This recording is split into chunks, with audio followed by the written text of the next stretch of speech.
أعوذ بالله من الشيطان الرجيم بسم الله الرحمن الرحيم وبه نستعين وصل اللهم وسلم وبارك على سيدنا محمد وعلى آله وأصحابه أجمعين. Бүгін имам Науауидің 40 хадис жинағының 20-шы хадисіне қысқаша тоқталатын боламыз. Хадисте былай делінеді: Ан Аби Мас'удин Уқбат ибн Амр al-Ansari al-Badri radiyallahu anhu قال قال رسول الله صلى الله عليه وسلم إن مما أدرك الناس من كلام النبوة الأولى إذا لم تستحي فاصنع ما شئت. حديث аудармасы: Абу Мас'уд Уқба ибн Амр al-Ansari al-Badri радиаллаху анху пайғамбарымыздың саллаллаху алейхи уассалам былай деген сөзін жеткізуде: Әуелгі пайғамбарлардан жеткен сөз бар. Ол: егер ұялмасаң, білгеніңді істе деген сөзі. Бұл хадисті имам Бухари радиаллаху анху жеткізген. Хадиске тоқталмастан бұрын хадисті жеткізуші сахабаға кішігірім тоқталып өтсек. Толық аты Абу Мас'уд Уқбат ибн Амр ибн Са'лаба ибн Асира al-Ansari al-Khazraji al-Badri радиаллаху анху. Ол кісі хижраға дейін исламды қабылдаған және де ол кісі екінші Ақаба келісіміне қатысқан. Ол кісі осы Ақаба келісіміндегі ең жасы кіші сахаба болған. Ол кісінің Бәдри деп аталуына қатысты ғұламалар екі түрлі көзқарас айтқан. Бірінші көзқарастағы ғалымдар ол кісінің Бәдір шайқасына қатысқаны үшін Бәдри деп аталған десе, ғұламалардың екінші тобы ол кісінің сол Бәдір өлкесінде өмір сүрген үшін Бәдри деп аталғандығы туралы айтады. Бұл кісі Али радиаллаху анхудың жақын серіктерінен болған. Али радиаллаху анху өзінің халифалығы тұсында бұл кісіні Куфаның әкімі етіп тағайындаған. Куфада жүрген кезінде бұл кісі көптеген құлдарға азаттық алып берген.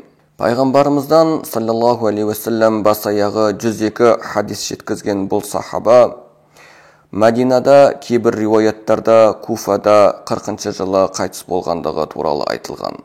Ал енді хадистің өзіне кішігірім тоқталсақ. Пайғамбарымыз саллаллаху алейхи уассалам бұл хадисінде жалпы адамзат баласының, оның ішінде мұсылмандардың ең көркем әрі ең әсіл сифаттардың бірі болған ұят туралы айтуда. Ұят сөзі арабшада хая деп аталады. Және де араб тілінде өмір деген сөз бар, ол да хаятун деп аталады. Кейбір ғұламалар осы екі сөздің түбірлері бір деген, яғни адамның тіршілігі оның ұятыменен болады деген мағынаға да келтіріп айтқан сөздер бар.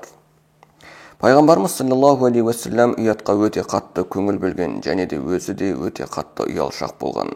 Тіпті кейбір сахабаларының бойында ұят деген өте ерекше көрінісі болған. Мысал ретінде Осман радиаллаху анху сахабаны айтып өтсек, ол кісінің ұялшақтығы өте белгілі болған және де адамдардың барлығы да ол кісіні осы сифаты арқылы таныған.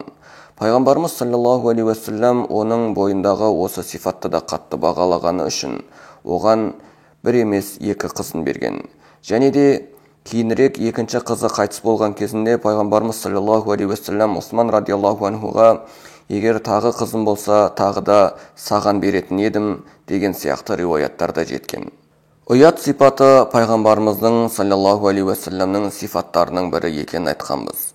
Бұл сифат жай ғана сифат емес, ол пайғамбарымыздың саллаллаху алейхи уассалам қалдырған ең үлкен 4 қасиетінің бірі. Пайғамбарымыз саллаллаху алейхи уассаламның ең жақсы көрген 4 нәрсесі болған.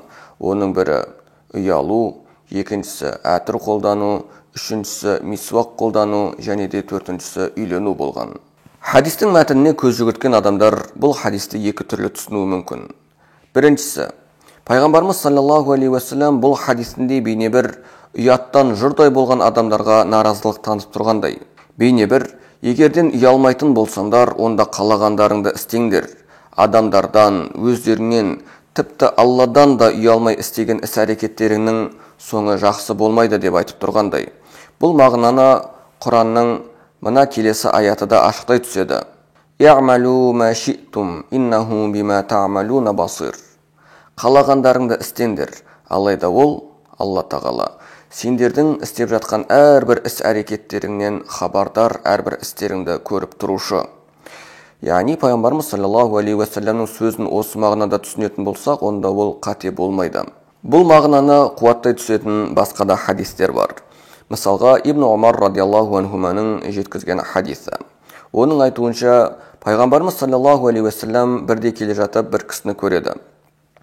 Ол кісі өзінің бауырына көп ұялғандығы үшін сөгіс айтып атқандай еді. Сонда пайғамбарымыз саллаллаху алейхи уассалам ол кісіні тоқтатып, «Да'ху, фа иннал хая минал иман».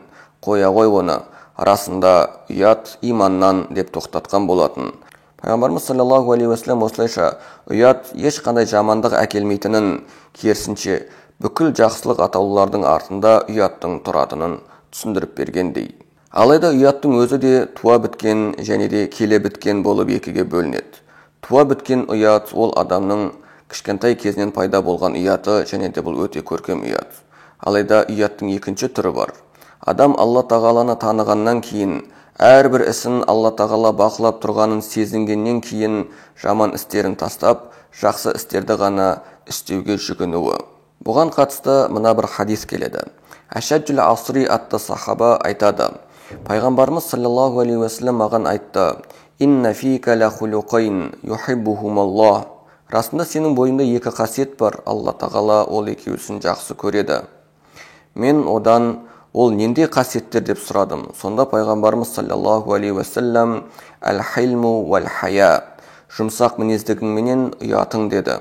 Сонда мен одан әуелден пайда болғаны ма, әлде кейіннен пайда болғаны ма деп сұрадым. Сонда пайғамбарымыз саллаллаху алейхи уассалам ертеден бар болғаны деді. Сонда мен «Алхамдулиллахи аллади жа'алани аля хулуқайни аллати юхиббухумаллах». Сонда мені жақсы көретін екі қасиетпенен жаратқан Аллаға хамд, мақтау, мадақтар болсын деп айттым дейді. Сонымен қатар ұятты тағы да екіге бөліп қарастыруға болады.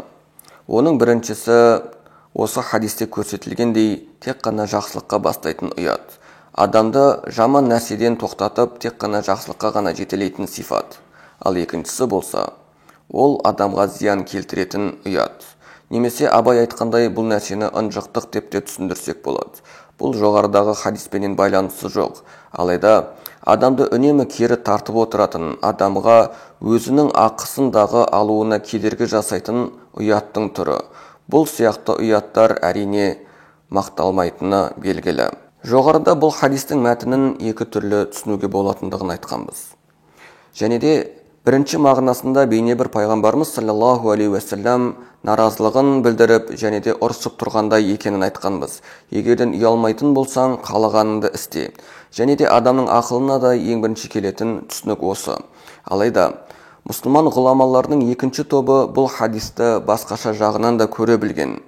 Ондағы мағынасы мынау: егерден сенің істегелі жатқан ісің Алланың алдында, өзіңнің алдында, немесе адамдардың алдында ұялуды қажет етпейтін болса, яғни ұялатын нәрсе болмаса, онда ол істерді істей берсең болады. Яғни бұл сияқты істердің ешқандай әбестігі жоқ деп тұрғандай. Бұл мағынаны имам Шафиғи, Исхақ сияқты үлкен ғұламалар айтқан. Хадистің соңында бұл хадистен алынуы мүмкін бірер пайдаларға тоқтап кетсек. Біріншісі, ұят бүкіл шариғаттарға бірдей түскен, және де бүкіл шариғаттарда ұят мақтаулы сипат. Екіншісі, ұят еркекке де, әйелге де бірдей қатысты, себебі ұят иманнан. Үшіншісі, ұят иманнан, себебі ол ардың тазалығы, сөзге беріктік және туралық. Төртіншісі, ұятсыз, арсыз деген адам күнәні белшесінен, еш ұялмастан, еш арланбастан жасайтын адам. Бесіншісі, ұят тек қана жақсылыққа апарады. Алтыншысы, ілім алуда, жаңа нәрсе үйренуде ұялуға болмайды. Бұл ұят емес, ол ынжықтық, және де бұл нәрсе дінде құпталмайтын дүние. Ва ахиру дa'вана анил хамдулиллахи rabbil alamin wal aqibatu lil muttaqin wa sallallahu wa sallim wa barik ala sayyidina Muhammadin wa ala alihi wa ashabihi ajma'in.